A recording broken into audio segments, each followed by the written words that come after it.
நீங்களே திட்டிக்கிறீங்க. அதே மாதிரி நம்ம மக்கள் இருக்காங்களே, உங்களுக்கு சுச்சுன்னு ஒருத்தர் செத்து போயிட்டாங்களா அப்படின்னா போதாது.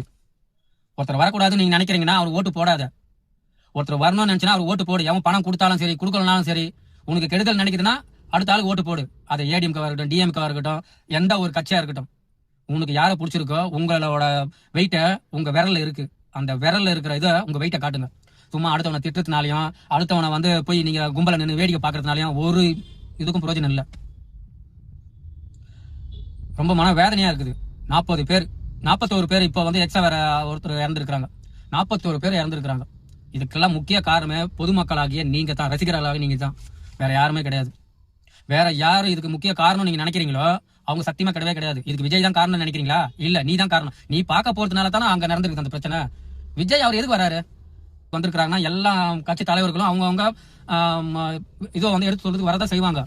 அவங்கள வர விடாம பண்ணிட்டீங்கன்னா எப்படி வருவாங்க? இந்த மாதிரி சாவு வந்ததுன்னா எப்படி அவருக்கு அடுத்த முறை மேடையில ஏறி பேசுறதுக்கு எப்படி பர்மிஷன் கொடுப்பாங்க கவர்மெண்ட்? எல்லாத்துக்கும் கவர்மெண்ட்டை குறை சொல்றீங்க. கவர்மெண்ட்டை குறை சொல்லி என்ன பிரயோஜனம் இருக்கு? கவர்மெண்ட் கொடுக்க வேண்டியதை கொடுத்துட்டு தான் இருக்கிறாங்க. நீங்க சொல்ற மாதிரி ஒரு வகையில நான் போலீஸ்காரங்க மேலேயும் கவர்மெண்ட் மேலேயும் ஒரு குறை சொல்லுவேன். என்ன குறை சொல்லுவேன்னா, 12 மணிக்கு வரேன்னு சொன்ன ஆளை 8 மணிக்கு கரூர் உள்ள விட்டுருக்காங்க பாருங்க. அதுதான் அவங்க பண்ண முதல் தப்பு. எப்போ உன் டைம் முடிஞ்சு போச்சு. நீ இன்னொரு நாள் அடுத்த சனிக்கிழமை, நீ தான் சனிக்கிழமை தானே வருவ, அடுத்த சனிக்கிழமை கூட்டம் நடத்துப்பா, நீ சொன்ன டைமுக்கு வா அப்படின்னு சொல்லி அனுப்பியிருந்தாங்கன்னா இந்த 40 பேர் செத்துருக்க மாட்டாங்க. சத்தியமா சொல்றேன். இவரை உள்ள விட்டு அவங்க தப்பு பண்ணிட்டாங்க. போலீஸ்காரங்க மேல இதான் தப்பு, அரசாங்கம் கவர்மெண்ட் மேல இதான் தப்பு, வேற ஒண்ணும் இல்ல. அடுத்த முறை நீ கூட்டம் போடும் போது டைமிங்க்கு வாப்பா அப்படி சொல்லியிருக்கணும். இல்ல, இந்த சம்பவம் நடந்தது இப்படி பேர் 40 பேர் இதுவாகிட்டாங்கன்னு சொன்ன உடனே ஏர்போர்ட்லயே அவரை அரெஸ்ட் பண்ணிருக்கணும். உங்களுக்கு இருக்குது. அங்க செத்து போன ரசிகனா இருந்தா கூட பரவாயில்ல, எல்லா ரசிகனும் எஸ்கேப்.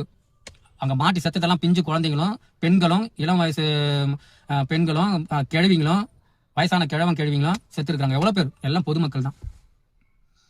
ஆனா ரசிகராக நீங்க, கட்சிக்காரங்க எல்லாமே ஓடி போயிட்டீங்க. மரத்தை தாவி ஓடி போற மாதிரி கிளைக்கு செவுறு தாண்டி ஓடிட்டீங்க. அங்க நசுங்கினது ஃபுல்லா அங்க அந்த ஊர் மக்களோட பொருளாதாரம், வாழ்க்கைக்கு உதவியா இருந்த பொருட்கள். மொத்தத்துல இந்த தமிழ்நாட்டு மக்கள் உணர்றீங்களா? அப்பதான் இந்த பிரச்சனை எல்லாம் வெளியே வர முடியுங்க. இது யாராலையும் ஒண்ணுமே பண்ண முடியாது. இந்த முட்டா ஜனங்க வந்த மாறிடும், கெஜ்ரிவால் வந்த மாறிடும், எல்லாம் வந்த மாறிடும் நம்பிக்கையில வாழ்க்கையை விட்டுட்டு இருப்பாங்க.